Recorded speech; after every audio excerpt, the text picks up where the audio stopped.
Walay unsamang partisipasyon ang mga personahe sa Department of Interior and Local Government sa Rehiyon 12 sa lihok kalabot sa People's Initiative, butiyag sa kanhi DILG 12 Regional Director o karon DILG Assistant Secretary nga si Josephine Leysa.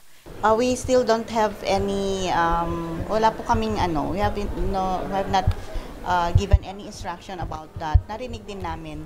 But siguro kung merong mang People's Initiative, it should sana dadaan lang sa process.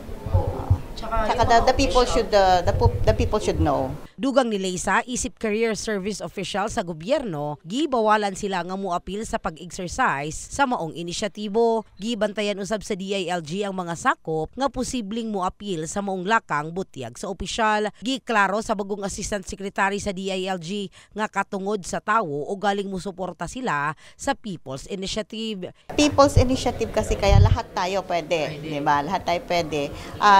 Lalo na pagka doon sa usaping advocacy for the people to be informed.